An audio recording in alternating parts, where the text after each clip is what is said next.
Sama saya Aiman Wicaksono di Rakyat Bersuara. Tadi saya lihat Bung Rocky ingin menyampaikan sesuatu, tapi sebelum Bung Rocky boleh saya ke Mas Adi dulu.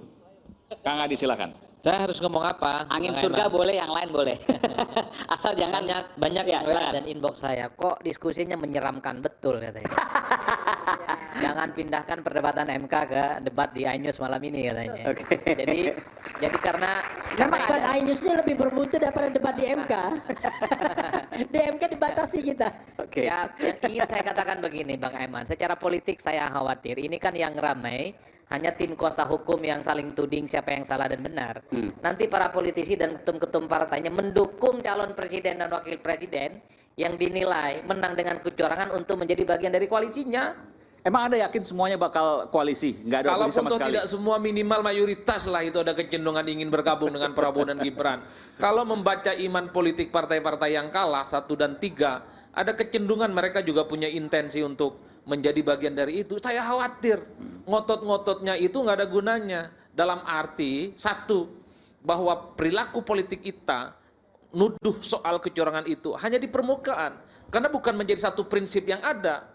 Kalau 1 dan 3 meyakini hasil pemilu di 2024 ini penuh dengan kecurangan, haram hukumnya bagi mereka berkoalisi, Pak. Haram hukumnya bergabung dengan Prabowo dan Gibran. Mestinya begitu. Problemnya adalah ketika ada tawaran untuk menjadi bagian dari koalisi Prabowo dan Gibran, iman politik mereka goyang-goyang, coba bayangkan. Jadi tuduhan kecurangan hanya ada di bibir. Rakyat itu dibodohi, diadu domba demi kepentingan mereka. Oleh karena itu kita hitung ini, partai pendukung 1 dan 3, kita hitung dari sekarang, kira-kira partai mana yang pertama kali akan menyatakan dukungan kepada Prabowo dan Gibran. Tapi Bung Adi, Kalau saya Mas Aiman, Ya. hakul yakin, kalau saya memang sejak awal tidak setuju dengan 1 dan 2, apapun yang ditawarkan, berapapun menteri yang ditawarkan, konsesi apapun yang ditawarkan, saya tolak. Karena ini adalah produk politik yang haram. Problemnya nggak begitu perilaku politik kita. Ini kan aneh jadinya secara Adi, umum. Itu satu nggak ya. perlu susah-susah. Nasdem itu sudah mau berkoalisi. Nah itu dia maksud saya. Partai-partai pengusung Anies, partai-partai pengusung Ganjar, secara perlahan sudah menyusun batu bata, di mana mereka sudah bisa menjangkau dan bergabung dengan Prabowo. tapi dan poinnya kan Gibran. bukan itu. Apa yang kemudian dibahas? Apa yang kemudian menjadi diskursus publik? Tadi Bung Rocky mengatakan seperti itu. Itu seharusnya menjadi pelajaran luhur dan kemudian gerakan nurani untuk tidak sama-sama mengulang lagi di masa depan. Itu pelajaran paling penting. Kalau itu 1.000.000% saya setuju. Ya, jadi dissenting opinion ini bagi saya memang angin surga. Artinya apa? Pemilu di 2024 ini kan nggak bersih-bersih amat. Tapi yang saya khawatirkan di 2029, siapa yang menjamin bahwa tidak akan ada kecurangan? Dan kecurangan itu bisa dilakukan oleh siapapun. Oleh karena itu malam ini ada diskusi. Makanya saya khawatir ya, yang nuduh curang itu karena mereka tidak punya akses terhadap kecurangan. Bentar, Itu yang khawatirkan. tidak punya yang akses, menuduh curang itu karena tidak mampu dan tidak punya artinya akses kalau punya terhadap akses, pengakuan kecurangan. semua akan sama melakukan kecurangan. Itu yang saya khawatirkan. Kalau mau saya contohkan, apakah ada garansinya kalau 1 dan 3 punya akses untuk melakukan kecurangan tidak akan melakukan kecurangan? Enggak ada jaminan, Pak. Bung Sira, Enggak ada Bung Refli, jaminan. saya kira gini, khawatir yang menuduh kecurangan nggak karena kakinya merasa Mas Adi, terinjak aja. jangan itu aja kan problem terbesarnya. Gini, saya ingin beranalogi bahwa kalau sebuah kejahatan, pencuri misalnya, karena dia tidak punya akses mencuri, orang lalu tidak mencuri, itu adalah logika yang salah. Salah logika itu. Begini Bang, begini. Ntar dulu. Ini bukan soal MK ya. Coba saya cek, tunjukkan ke saya siapa partai politik yang nuduh curang itu yang tidak setuju ambang batas presiden 20%. Itu mengkriminalisasi kok. Nasdem setuju, PKB setuju, PKS setuju. Mereka lah yang setuju dengan ambang batas parlemen, ambang batas presiden 20%. Efeknya apa? Tidak semua orang gampang bisa ikut. apa kaitannya kontestasi kecurangan 20%. dengan ambang batas 20%? Itu apanya apa? Ini teriak karena kepentingannya aja ternodai. Mereka itu teriak curang karena mereka tidak bisa curang. Ya, Itu yang yang saya saya ingin bantah khawatirkan. kepada Gini, Anda saya bahwa perlu Itu yang saya jawab dulu ya. khawatirkan. Jadi Pak. gini. Jawab dulu. Makanya Gini, saya jawab. tak ada garansi kalau mereka punya Bentar, akses Refli, untuk bentar. melakukan kecurangan, tidak akan melakukan Nggak, kecurangan. gini saya jawab memang ya. Saya setuju dengan beliau ini. Memang apa yang namanya ujian itu adalah ketika kita sedang berkuasa. Ketika kita sedang punya akses. Tapi tidak semua orang berpikir demikian, ya kan? Ada juga orang yang Karena memang ingin berjuang untuk pemilu yang jujur dan adil, yang demokratis. Saya terus terang saja mengatakan ya, saya udah berkatakan, kalaupun misalnya pemerintahan sekarang mengajak saya masuk dalam pemerintahan, saya udah tolak hari ini. Coba aja lihat, itu satu. Tapi kita kan tidak bisa misalnya melarang Anies mau gabung, Caimin mau gabung, Nasdem mau gabung. Tapi Refli mau gabung pasti ditolak Pasti ditolak. oleh Refli Saya sendiri. nggak bisa begitu, Bang. Sebentar dulu. Bang Refli nggak bisa begitu. Sebentar. Harus dibilang ke Muhaimin, bilang Anies tolak itu. Tolak untuk berkoalisi. Saya akan sampai sana. Nah, untuk yang otonom, saya akan mengatakan tidak, oke? Tetapi saya akan bilang juga sama Anies dan Muhaimin, Anda itu sudah dibantu, sudah ditolong, sudah disupport oleh banyak orang yang berharap Indonesia akan lebih baik dengan Anda. Kalau Anda gabung dengan pemerintahan, Anda menjadi pengkhianat. Kan begitu. Ini dengar ya. Anies dan Muhaimin, kalau Anda gabung dengan pemerintahan dan tidak mau menjadi oposisi, Anda pengkhianat. Kan sederhana. Termasuk ketiga partai pengusungnya juga, Pak. Sebentar dulu. Bilang haram hukumnya berkoalisi. Tunggu sebentar, bagaimana kemudian dengan logika bahwa membangun bangsa butuh rakyat banyak, butuh politik yang guyup, butuh demokrasi yang sejuk, gimana? Ya itu kan Prabowo yang mikir. Kalau kita menang, pengen semua tidak ada oposisi. Kayak Jokowi kan juga begitu. Padahal yang namanya oposisi vitamin. Coba bayangkan negara ini, kalau tidak ada Rocky Gerung, hambar hidup kita ya kan? Nggak ada orang yang mengkritik. Padahal coba, nih mahasiswa, Anda cerdas kan karena ada Rocky Gerung kan? Bukan karena ada Andi Malarangeng. Karena orang yang biasanya kalau kita kritis, kan kita cari cara bagaimana menyampaikan sebuah kritik dengan hati-hati, dengan kecerdasan dan lain sebagainya. Kalau kita berada di sisi pemerintah, ngomong seenak pun kita nggak akan diapa-apain, ya kan? Nah karena itu kepentingan saya pribadi misalnya, demokrasi tetap tegak. Rakyat bersuara ini sampai kapan nih bisanya? Jangan-jangan nanti 2 episode Sampai lagi. Bung Refli tetap mau diundang di sini dan Bung Rocky gitu. Loh, kalau dilarang Dan Bung Andi juga. Kalau dilarang ngomong bebas ngapain kita ke sini kan? Kayak nasibnya seperti yang TV sebelah itu. Kan kita tidak ingin begitu. Kalau saya malah mau lebih jauh dari Bung Adi tadi. Kalau Bung Adi tadi mengatakan bahwa dia menuju orang yang menuduh kecurangan karena dia tidak punya akses terhadap kecurangan. Kalau saya sederhana aja, menuju kecurangan karena kalah. Karena kalah. Menuduh terjadi kecurangan karena kalah. Kalau dia menang dia nggak bilang curang. Itu sama aja. Kalau Kan Demokrat nggak melipir ke Prabowo, beda itu suaranya. Jadi kan Saya jamin 100%. justru Tuhan Demokrat tidak melipir Tuhan ke menunjukkan Prabowo, jalan yang baik bagi AHY Demokrat menjadi mendukung wakilnya Anies. Prabowo. Beda suara Kan Andi begitu. Malarangeng. Udahlah, 100% yang itu udah jelas proven. bahwa Beda sama Refli Harun. Itu Pak Mahfud Refli sendiri Harun bilang tetap begitu. kritis, mau di luar di Mahfud dalam bilang pemerintahan. begitu. Jauh sebelum ini. Kan itu bahwa aja bedanya. Siapapun nanti akan udah akan ketahuan. dituntut Coba ke cek Mahkamah tuh Konstitusi. omongan Andi Jadi, Malarangeng kira-kira setahun yang lalu. Loh, Wah, karena kan kritis sekali dalam Kami pemerintahan. memang oposisi pada waktu itu. Tapi kan kemudian kita ditinggalkan. Ya kan Bukan kita ditinggalkan. Lah iya dong. Anda kita berarti Anda dihianati dong. Anda Ya kita beroposisi. pindah. Kalau kita dihianati kita pindah Anda dong. beroposisi hanya untuk Gimana? jabatan. Dan Tuhan menunjukkan Ngeri jalan, kali barang kita kita ini. mendukung Pak Prabowo. Dan sudah benar jalan ini. Dan kami Masa? sekarang bagaimana? Bayangkan beroposisi untuk jabatan. Bukan, Begitu jabatan duduk, tidak dapat. Rapli, Prinsip duduk dulu. suaranya. Prinsip Allahu Akbar. Masa kita sudah Allahu dilamar, Akbar. sudah dilamar, Allahu dengan tenda Akbar. biru tiba-tiba ditinggalkan. Allahu Akbar. Tapi tidak apa-apa. Justru itu belas ini sekarang. Sekarang kita bersama Prabowo. Makanya dan Demokrat memenang. paling kecil Oke, suaranya baik. jadinya Ya, di nggak antara apa-apa, partai tapi- parlemen. Loh, Karena nggak, tidak suara kecil. konsisten Suara memperjuangkan kami oposisi. tidak paling kecil. Suara kami tidak paling kecil. Kursinya, tapi sekarang masih dalam Mahkamah Konstitusi kan. Iya, yang penting kan kursinya paling kecil untuk sementara. Ya, Bayangkan, biasa dinamika pemilu biasa bayangkan begitu. udah menang pemilu, ya kan? dinamika- 2009 sekarang paling kecil. Dinamika Malu dong pemilu sama biasa PDIP yang begitu menang konsekuensi dari keputusan yang harus kita ambil, yaitu mendukung Pak Oke, Prabowo. Kan begitu. Nah, sekarang kalau dibilang kalau kecurangan hanya karena kalah, saya mengatakan tadi kan Bung Adi bilang begini, mestinya kalau sudah mengatakan terjadi kecurangan, ya jangan mau masuk koalisi dong, koalisi pemerintahan. Saya bahkan lebih belakang lagi, kalau tidak setuju dengan putusan MK 90, mestinya tidak ikut pemilu dong, boikot pemilunya. Ah ini kan kembali kemarin ini juga Bang Andi pemilu ini kok. ya Kan berpikir begitu. ini semua orang tuh kayak dia. Lah, kan begitu. Padahal dia tuh menceritakan dirinya sendiri. Lah, ya. Rasionalitas tuh karena posisi. Lah, Nggak begitu dong. Coba lihat sama saya sama Rocky Gerung. Buktinya, Udah 10 kan tahun, Anda 20 tahun menerima. tetap kritis, tetap dengan pemerintahan debat bersama kritis. Gibran. Itu dong baru proven tetap terbukti debat namanya. bersama Ini Gibran. kritisnya Berharap-harap ketika tidak supaya ada jabatan, Gibran begitu ada bisa jabatan tidak kritis dia. dilumat di dalam perdebatan. Ternyata tidak juga. Bu Rocky, Dan silakan. karena sekarang menang. Nah, baru dituduh kecurangan. Untungnya di Mahkamah Konstitusi dilihat diliput secara live oleh televisi dan kita rakyat semua bisa melihat argumen-argumen yang dimunculkan oleh saksi-saksi yang diajukan oleh persidangan, termasuk juga para menteri yang dihadirkan di situ, sehingga rakyat bisa melihat ternyata semua yang didalil-dalilkan terjadi kecurangan itu nggak ada bukti-buktinya, nggak berdasar, bansos, ekonometri, nggak ada semua itu.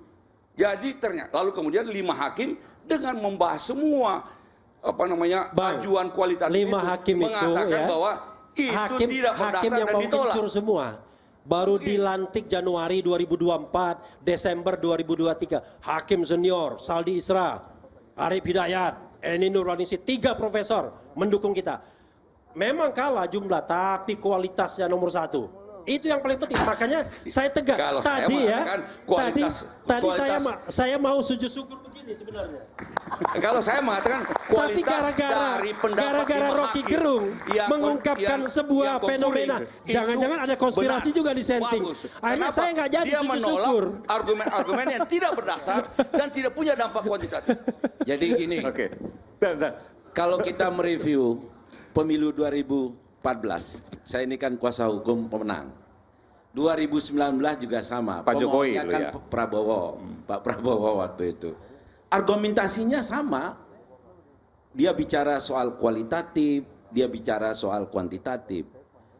Tapi kemudian apakah kita layak untuk mengatakan bahwa dia mempersoalkan hak konstitusionalnya di lembaga yang paling bermartabat dalam mencari dispute settlement. Di MK itu orang kemudian menganggap bahwa karena dia kalah.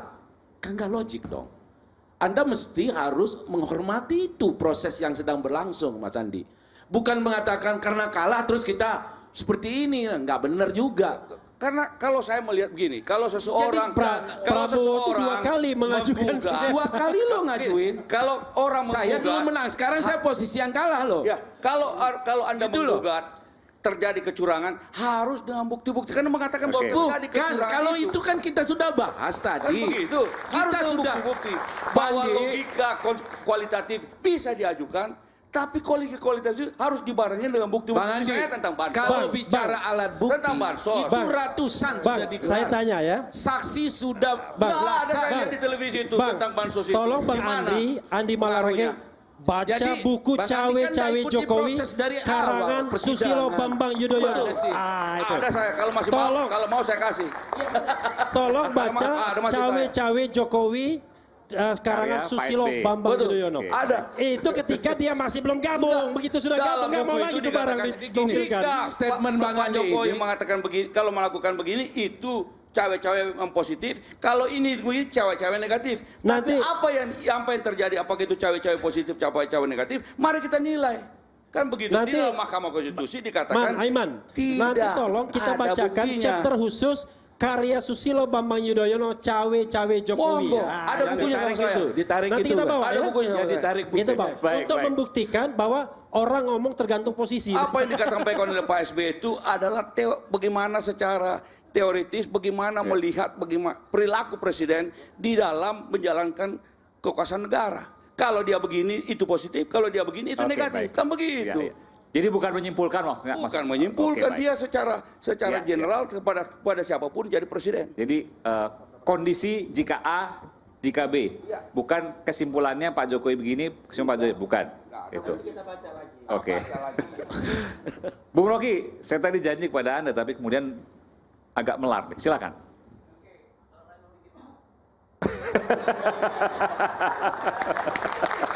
Kok jadi Bung Rocky banyak gimmick sekarang? Saya baru pulang dari Palu, saya dari bandara ke sini nih. Oke. Ngatur teman-teman yang lagi latihan panjat tebing. supaya kita masih bisa dapat, kan kita dapat emas dalam panjat tebing di Olimpiade kemarin. Nah, kita mau pergi ke Paris. Jadi saya pemanjat tebing ya, bukan panjat sosial.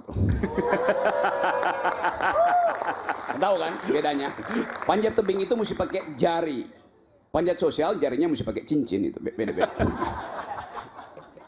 Oke. Saya balik tadi pada soal yang tapi sebentar, saya juga mengundang Bung Hotman ya ke sini, tapi belum berkesempatan. Jadi bukan berarti kemudian saya tahu maksud Anda mau bilang itu Bung Siapa Hotman itu? kan? Apa? Bung Hotman. Betul. Apa itu? Apa itu? Ya, yang jelas saya harus mendeklar bahwa saya mengundang beliau, tapi beliau belum berkesempatan untuk datang ke sini. Silakan. Enggak, bukan itu problem saya itu. Saya mau balik pada perdebatan yang dituntun secara metodologis. Saya pisahkan dulu antara debat pakai passion dan debat pakai reason itu. Okay. Refli dan teman-teman mendalilkan ke hakim konstitusi hal-hal yang sifatnya kualitatif. Okay. Lalu 3 orang itu memperkuat dalil dari Refli Harun. Yang 5 tidak memperkuat dan tidak memperlemah. Dia datang dengan dalil yang lain, yaitu yang kuantitatif. Jadi yang diminta secara kualitatif mau dibuktikan secara kuantitatif, itu salah kamar namanya kan. Dari segi kepastian logis itu. Bagaimana cara membatalkan sesuatu yang kualitatif? Ya pakai falsifikasi. Bagaimana membatalkan sesuatu yang kuantitatif? Pakai verifikasi. Kan itu bedanya kan. Jadi memang yang didalilkan adalah kualitatif. Ngapain mesti datang dengan data kuantitatif? Kan dasarnya begitu. Yang kedua tadi, saya betul bahwa ini mahkamah untuk mengintip masa depan demokrasi kita. Di situ masalahnya. Karena itu lebih mungkin untuk melihat kapasitas hakim-hakim yang mampu visioner ketimbang hakim-hakim yang terus-menerus menagih data, bukti, dan fakta. Itu bedanya di situ. Okay. Lalu kita masuk pada soal tadi diulas oleh Andi tadi, soal majority and minority di dalam politik hukum Amerika. Oke, saya kasih contoh kecil ya. Tahun 70, konsep pohon sebagai subjek hukum tidak diterima di dalam pengadilan Amerika. Mayoritas menganggap ngapain pohon itu diberi hak gitu. Mayoritas, bahkan super mayoritas. Lalu seorang profesor hukum, mungkin dari Arizona State University, dia bilang begini, saya punya pandangan minoritas untuk mengubah teori tentang legal standing itu, untuk mengubah teori tentang person in law, tentang subjek hukum. Dia tulis artikel kira-kira 5 halaman itu, judulnya Should Trees Have Standing? Tanda tanya. Haruskah pohon punya legal standing di depan mahkamah itu? Pada waktu itu pikiran dia cuma dia sendiri dan 12 muridnya. Sangat minoritas. Di tengah-tengah konsep bahwa yang boleh punya legal standing cuma manusia tuh.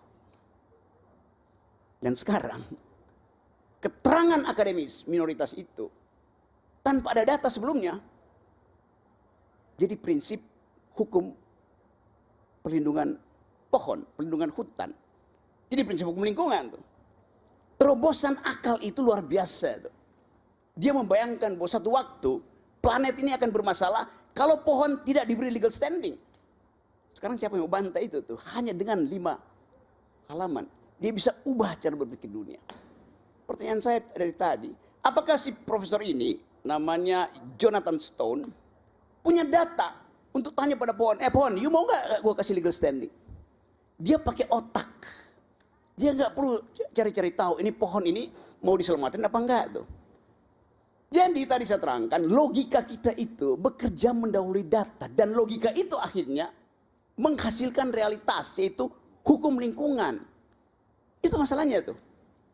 Jadi yang minority itu kalau disusun dengan logika yang logis, coherent, distintif, dia bisa menghasilkan realitas justru. Bukan realitas yang kita baca sebagai fakta. Itu yang kita sebut the quality of rational thought. Itu dasarnya tuh. Jadi sekali lagi, kita juga ada di situ sekarang. Dalam upaya untuk mempraktekkan kemampuan berpikir dan menganalisis secara perlahan-lahan sistem berpikir dari 5 hakim itu yang menyebabkan Refli dikalahkan. Karena itu saya duduk di sebelah sini karena saya bilang saya pemenang di dalam bidang logis. Itu dasarnya tuh. Anda sombong dong kalau gitu. Kenapa? Anda sombong. Anda mengatakan bahwa Anda pemenang dalam bidang logis. Itu kan versi Anda, belum tentu yang lain.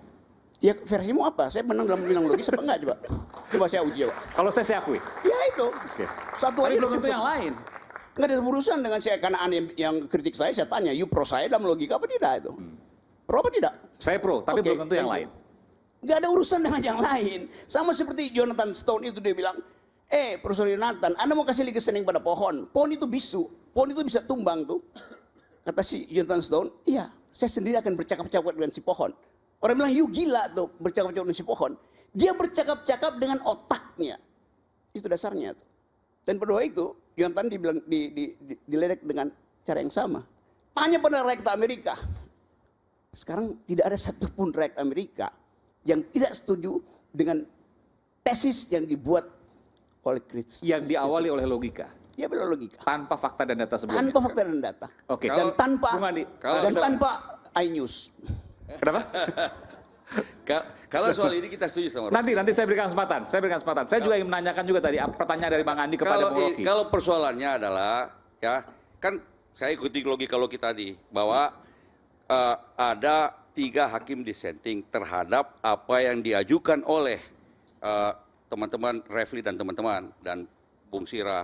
Nah, persoalannya ini adalah tentang suara rakyat yang 96 juta lebih. Ada yang mengajukan tuntutan bahwa ini terjadi kecurangan sehingga yang terstruktur masif sistematis sehingga pemilu atau penguturan suara harus diulang atau dibatalkan atau diskualifikasi. Persoalannya bagi saya, Rock, adalah kalau saya kualitas dari bukti-bukti dan argumen yang diajukan dalam persidangan itu sebagaimana yang kita lihat di televisi itu tidak cukup untuk meyakinkan, jangankan hakim konstitusi, kita saja yang Itu menontonnya persepsi, tidak kan? yakin. Tapi dengan 3 hakim kan argumen-argumen berbeda. Itu persepsi Bung Andi, tapi 3 hakim berbeda tadi sebutkan. Dan itu yang diterima oleh 5 hakim itu. Persepsinya sama dengan persepsi saya. Kalau dan begitu, kebanyakan orang yang menonton televisi Saudi itu. Isra, Saya kira gini. Arif Hidayat, Eni Nurbanusi orang tolol semua itu. Jadi gini, Tidak mengatakan dia tolol, tapi bayangkan. saya mengatakan bahwa argumen-argumen yang diajukan oleh penuntut. Padahal dari sisi penuntut kualitas saya lebih percaya tidak 3 orang memenuhi hakim itu. syarat. Karena dia lebih berpengalaman, background akademiknya jauh lebih jelas. Jadi Lalu kemudian persepsi Anda Bung Andi merendahkan berbeda yang dengan 5. hakim, kan Lalu begitu? Anda merendahkan 5. Saya tidak merendahkan. Saya cuma mengatakan bahwa bukti-bukti yang Anda ajukan, teman-teman ini 01, 03, tidak cukup meyakinkan, jangankan hakim 5 itu, kita orang awam pun yang nonton televisi, Iya, makanya bansos. saya katakan. Ternyata tidak Artinya begitu Anda bansos tuh. Secara Ternyata implisit tidak mengatakan begitu tuh. Saldi Isra, ya kan, Eni Nurbaningsi, Arif Hidayat yang mempercaya kita itu orang tolol. Saya tidak mengatakan begitu, saya cuma Ini mengatakan logika.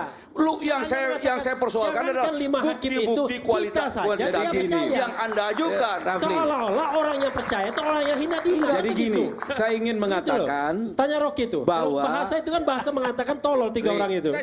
Saya persoalkan bukti-bukti itu buat saya Tapi tidak memenuhi mereka syarat, itu tidak menerima meyakinkan. bukti kita Jadi dari gini, Nah, kalau dia gimana? yakin, kalau ya saya silakan, bicara itu dalam pendapat dia. 3 dalam orang konteks yakin. hukum ya, desain hukum yang besar. Pertama bahwa kita sedang dihadapkan pada 2 kutub yang besar, yaitu rule by law, rule of law. Nih, kalau Bang Andi mengatakan bahwa due process itu tidak cukup alat bukti sehingga tidak meyakinkan mahkamah, maka hukum dipakai sebagai alat untuk kekuasaan melakukan tindakan-tindakan yang boleh menyimpang. Kok kesimpulannya begitu? Itu jumping on the conclusion. Ini cara berpikir saya di dalam mengkonstruksi Itu jumping on the conclusion. cara pandang Anda. Tapi kita lihat bahwa apa yang dikemukakan oleh dua ini boleh Anda berbeda dengan kami bahwa fakta-fakta yang terungkap di persidangan sesungguhnya kita harus dalam logika akal sehat kita, saya menggunakan istilah Bang Rocky aja lah. Nalar sehat kita mengatakan bahwa bansos itu memberikan efek secara elektoral kepada masyarakat dalam preferensi politik. Buktinya apa? Jangan bicara ini. Buktinya apa? Dengar dulu. Buktinya kita bisa buktikan. Itu hasil survei Kompas misalnya. Hasil surveinya Denny JA. Itu juga memberikan satu gambaran pada kita ya. Jangan dipotong dulu, Maka. Jangan dipotong dulu. Lalu yang kedua, bahwa kalau saya ingin berangkat dari cara berpikir Baroki aja lah, logika tadi. Kalau hakim itu ditugaskan untuk menjaga konstitusi dengan mengatakan di setiap pertimbangan hukumnya ditemukan fakta tetapi tidak meyakinkan. Kalau sudah ditemukan fakta ya, ini fakta ada, pelanggaran ada, bansos ada, cawe-cawe presiden ada, kemudian keterlibatan aparatur negara ada. Sebagai hakim konstitusi yang ditugaskan oleh konstitusi itu sebagai the guardian of constitution, maka logikanya tidak lagi logika dengan menggunakan pendekatan rule by law, tapi rule of law. Tambahan sedikit ya, tambahan sedikit. Gini. Nanti Baroki lah yang menjelaskan. Oke, baik. Nanti kita akan lanjutkan. Kita lanjutkan sepas jeda. Saya akan berikan kesempatan pada masing-masing. Masih ada 2 segmen lagi. Kita kembali saat lagi di Rakyat Bersuara.